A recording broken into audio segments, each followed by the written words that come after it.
What's up YouTube? I'm just another guy and welcome to my Parks to Premier League here with Billericay Town FC. So we've ended the season now, and the main question was, did we or didn't we get Champions League football this season? And we're just going to jump straight into it. So the league table, we managed to finish fourth. We did manage to actually get fourth in the end. It was by 2 points coming into the season, but we had 2 games remaining in which we'd already qualified for the Champions League. So therefore, I let my hair down in a way. I allowed my team to, a couple of players were rotated in, things like that. I didn't really care about the results, and because of that, I think the results were reflected. We had nothing to fight for. So the last 2 games we lost and we drew, allowing Liverpool and Arsenal to catch up to us. But overall, a very good season. First Champions League. The top 3, Chelsea, City and United, ended up running away with it. We couldn't catch them. In the end, Chelsea won the Premier League title. That was a huge shock to us. To the league actually, because City had been top of the table, I think all but maybe 5 weeks or so, and 3 of them are at the end of the season, which Chelsea took over and won the Premier League title. So it was a close Premier League battle. Fourth, like I said, was relatively close up to near the end. We sort of got our gap, won the games we needed, and then we allowed the gap to close up again. Relegation zones were close as well. End of the season, it was still all open. Swansea ending up getting relegated, unlucky for them. But overall, a very good year, and we'll be looking forward to playing Champions League football next season. So positives, 2 years in a row now, making history. First ever time in the Europa League, first ever time in the Champions League this time round. So hopefully we can do better than we did in the Europa League and actually quite past the group stages. So overall, we played 38 games, of course, as we have to in the Premier League. Won 20 of them, drew 9 and lost 9. Like I said, the top 3 ran away with us, so they ended up losing pretty much half of our games. We only lost 4, we lost 9. But hopefully we can close the gap next season on the United, on the Manchester pair and the Chelsea as well. We'll go on past positions. After we'll go into our fixtures quickly, so we'll do that. We'll go into too much detail with the fixtures, apart from the fact after the Everton game we won 2-0 with Andre Karaman and Cass Peters picking up both the goals there, earning us a very comfortable win. We dominated the game. We deserved to come away with the points, and we did. So that was a good performance. After that, we lost to Chelsea. Going into the game, I knew there was a risk that we were going to drop points. We had to perform our best if we wanted to come away with all 3 points, and sadly, we didn't. As you see on the right there, actually, Francisco Xavier, 5.6 average match rating. So I think it just shows you that, mistake cost us the game. But overall, like I say, going into the game, I knew we were going to drop points. So when coming out of it without any, I allowed myself that. I knew that, the Chelsea game and the City game in this last couple of games towards the Champions League were the games I could drop points and still get there, as long as I won the others. So after that, when we drew to Reading, that's of course alarms started going off my head yet again. Another mistake, this time from our keeper in Pugway, costing us all 3 points and giving Reading a draw. But overall on the day, it was a hard-fought match. They did deserve a point, Reading, but it was just the way it came about. They scored a 90th minute goal with a keeper mistake. Huge kick in the teeth, yes, but again, we had to move on. A point to Reading going into it again would have been acceptable, because I do find Reading a difficult team, especially at the Majeski, but this time it was at our stadium. So we aimed to move on swiftly, and we did. We beat Swansea, yet again a comfortable game. Despite Swansea battling for relegation, they did pull up a tough fight, but in the end we just showed our quality, showed how good we'd been all season long, and come away with all 3 points, with Andre Karaman's 6-minute goal providing us the winner. Following that, we had Southampton. We knew a win here and we could secure it next game, so of course that's what I wanted to do. And we had a massive win, a very nice win indeed. Jules Roberts, Andre Karaman and Cass Peters getting a goal. Roberts getting a rare goal for us as well. Having an amazing game, picking up a man of the match performance for it as well. So overall, again, easy performance, a game we definitely deserved to win, and the scoreline was reflected in how well we played in the game. So again, a great result. And then came the Stoke game. This was the game where we knew we win, we get Champions League football next season, we can celebrate, we can sit back, we don't have to be battling for points at last game of the season against Burnley, because like I said, I expected to lose against City. So when we won 3-0 and when Andre Karaman stepped up and banged in a hat-trick, it was a great feeling. And, oh, sorry, I pressed the wrong button. Andre Karaman has performed well all season. Unlike Demyanenkov, who has spells where he scores loads of goals and then sort of fades away for a bit, Andre Karaman scores pretty consistently. I mean, as we scroll down here, you'll see his name appears once every 2 games, maybe once every 3 games. Overall he spreads out his goal scoring. We didn't score 2 goals in 2 games. We didn't score a goal in 2 games, but then he pops up before and after that drought. A consistent goal scorer, and it's really nice to have a player like that. Here is his longest spell where he doesn't score a goal, and that's actually because he was unavailable selection. That's why you see the likes of Jefferson picking up a goal. But great player, and for him to score the hat-trick that gets us Champions League football, it was a great show. After that, we faced City, like I say, nothing game, didn't really care about it, so we'll move swiftly on from that. And then last game of the season, again, nothing game, didn't really care about that. Pretty much rotated the whole starting 11 and drew the game 0-0, so overall, good point to pick up last game of the season. And next year, we can look forward to playing in the Champions League. We will be qualified. We will have to qualify to get into the groups, but yeah, that's something we can take. I believe we can I believe we can qualify to the group stage. Looking at how we played in the Europa League this season, we do have some improvements, but I believe the signings we've made, we should have enough to progress to the groups. I won't look at the signings. We didn't actually make any ins and outs as of yet, and none happened past January, so everything will come next season. But we'll go back into the Premier League table, and we will go into the past positions, and we'll have a look at our team. And when you look at the overall, how we've done throughout the league, you can see that, overall, I think we deserved fourth. We were there majority of the time. We'll include Liverpool in the selection, and you see, they only were fourth for 2 games. Overall, we were pretty consistent, pretty solid, and yeah, like I say, I think we deserve to come away fourth again. Same with Liverpool in fifth. We were doing solid. Arsenal, good start to the season, let themselves go. Well, first quarter of the season, really, after game 9, they sort of just plummeted, and then there was always that fight back from that point on. Something we'd done last season where we constantly had to fight just to try and get the position we wanted. Once you get there, it's easier to fight off, I believe, anyway. So overall, I believe everyone performed how they should have. Arsenal were, I think they consistently deserved 6th based on the end of the season, as well as Liverpool deserving 5th. And like I said, the title race was amazing because City all but the first week, game 5, game 32, and then past game 32. They weren't top. And it was amazing with Chelsea. They were constantly chasing, never gave up, and ended up winning it the last 3 games of the season. So, really, really good season. Everyone pretty much deserved what they need to be. United were consistently 3rd. They deserved to get 3rd place. We were consistently 4th, deserved to get 4th, etc., etc. So, interesting season, I'd say. People playing consistently. The table not varying too much, but there's always it was always quite tight between 4th, 5th, 6th, and 1st, 2nd, 3rd. It was always, there was always that chance you could drop the position. So we can jump into the awards, and we'll have a look at Player of the Month first, I guess. So we never actually won it at all throughout the season, which is disappointing, considering we came 4th. And really, we need to play to a standard now where our players shine through when it comes to the Premier League. So, yep. I think that's an aspect of the game we need to improve on. Our players need to play a little better. But if we go to Young Player of the Month, Luis Alberto Shakuro picked it up a hell of a lot this season, including March, February, January, and December, 4 months in a row. And in the last few months of the season, he didn't manage to enter it. But it's good to see that Luis Alberto Shakuro, Wonder Kid, and Nicola Cressinger, really, both of them are true excelling youngsters. So for them to pick up consistent awards is a great sign for the future of the team. Top goal scorer, sadly, our players didn't get it. Andre Karamin was up there, approaching the end of the season, but in the end it went to Craig Hunter. Good thing to point out, though, is these 3 players are all over 30, which means obviously their careers aren't going to go on for much longer. Andre Karamin is hitting his prime now, so I expect, again, big things from Andre Karamin coming into the future.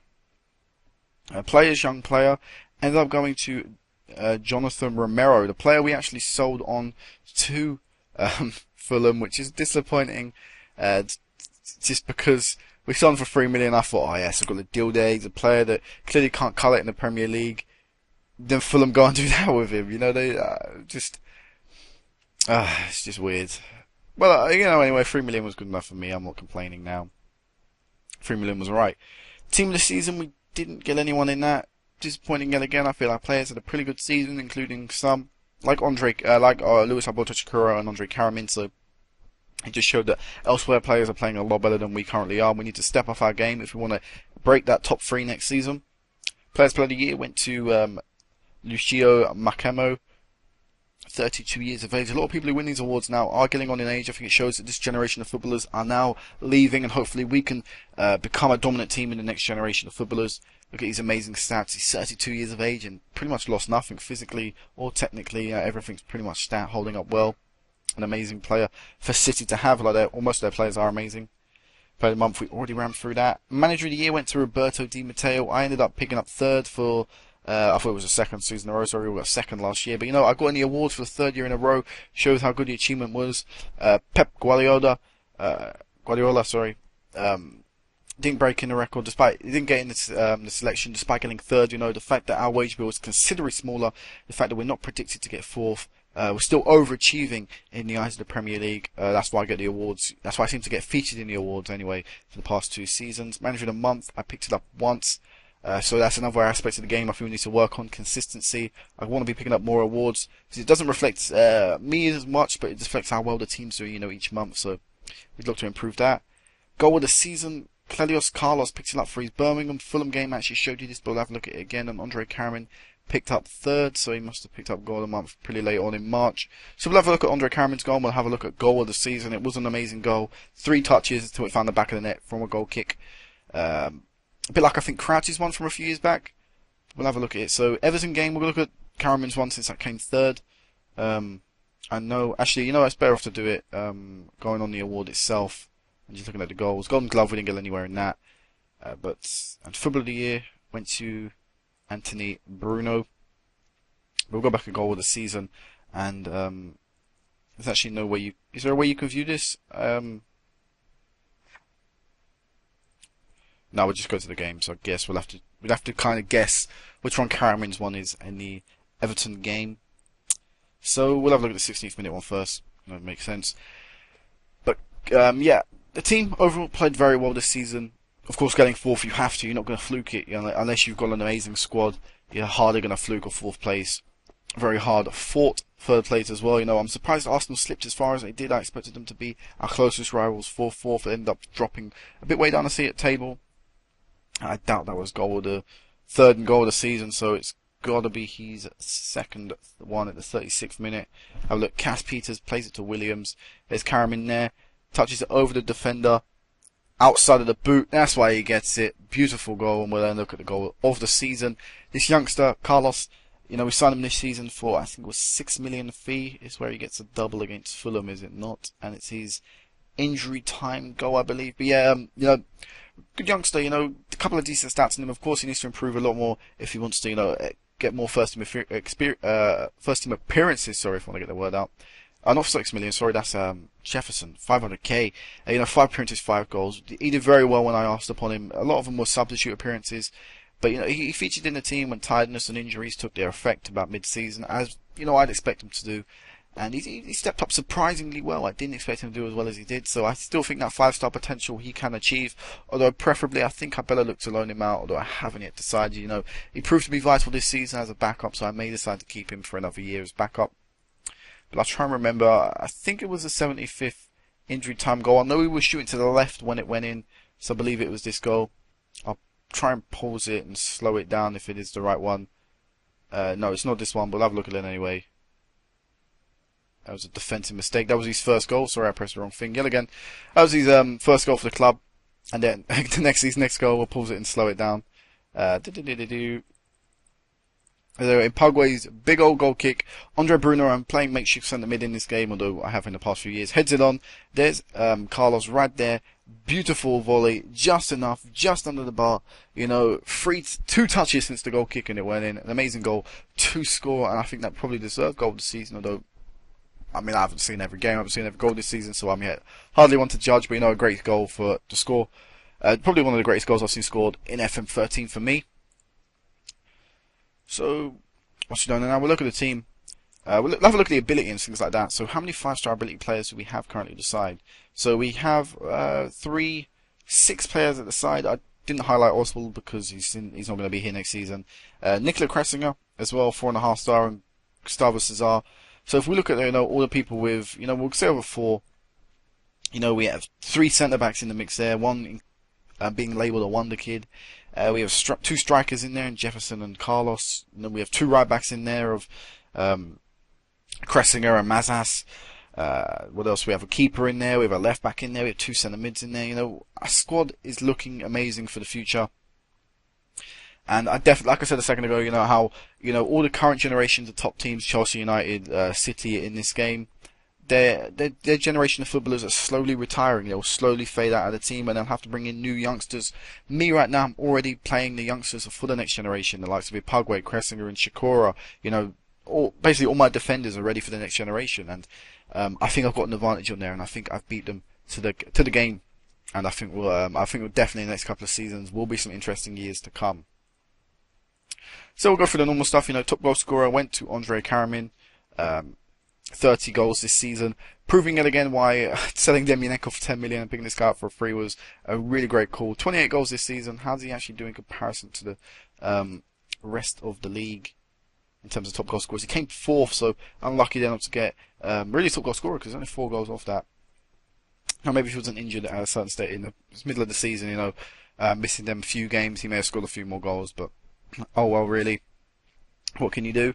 Elsewhere, Caspi just picks up 10, still playing very well for us, 2 seasons now, 9 goals, 10 goals, and plus the assists are still there, so despite him aging now to 31 years of age, he's scoring the goals, his stats have held up really well, he's playing well in the left attacking midfield role, although it's not his natural one. Alan Peters as well, picking up 9, again, same thing, natural striker, I push out wide, although he has got the stats to play a winger apart from his crossing, his pace is amazing. So really, the front three that I'd expect to really step up a score, considering the fact we play 3 strikers, have performed very well this season. And as well, of course, the other backups, chipping in when they can. And, centre-back scoring. All the other players, scoring their fair amount of goals. Assists, they mostly came from Craig Williams, the Welsh international now, despite being English born. He's got some amazing creativity stats for him not to not get, how many assists he has done, 10. I kind of would expect more, but, Premier League is a tough division and things like that, and they pretty spread out evenly our assists, so, with stats like that, I'd expect him to, set up a few goals if he can. As well as the Alan Brooks, Cass Peters, Karamin surprisingly with quite a few assists, showing he's not a selfish striker, and as well as Ben Ali. So, again, assists are pretty evenly spread out, a lot of people chipping in, so it's a good thing to see. Clean sheets, how many clean sheets did we keep? It was 20 from Ipagwe, or how many in the league? 16 in the league, so that's less than half. Realistically, I'd want to be keeping more than half the game's clean sheets, but it's an improvement from last year. He's constantly improving as goalkeeper, as well as our defence is constantly improving, so hopefully next year he can get a few more. And player of the matches, it went to Andre Karamin. So who would I give my player of the year to? But definitely wouldn't be the top 2. I'd give it to Andre Karamin just because his goals are really important. I mean, Luis Alberto Shakura had a great season, but I feel, his position could have easily been rotated with Jules Roberts or Andre Bruno, but Karamin's pretty irreplaceable at this side right now. His goals are so vital. But overall, an amazing year, and I think it's probably one of the first years where all but one, our goalkeeper, have got over a 7 average match rating, so it really has been a great year for the team, and very consistently performed. Financially, we back out of the Reds, that was good to see. Over this season, we've made, when does it tick over? I think it was last season. So last year we made a loss of 3 million. Not great, yeah, I admit that, but Champions League football hopefully this year will help fund our squad and support the massive wage budget we need, and that's going to grow if we're going to want to push for the Premier League now, which is of course one of the only places we can go really. So once we've got Champions League, it's now Premier League is the target. Like I say, transfers already come and gone. Team stats, we'll have a look at average attendance. I know I looked at this last episode, but 15,000, pretty solid, pretty much 16,000. So we fill our stadium pretty much there. And salary per annum, this season we are 11th. 42.59 million. I expect that to grow over the coming seasons. Next year I probably would expect it around 50 million.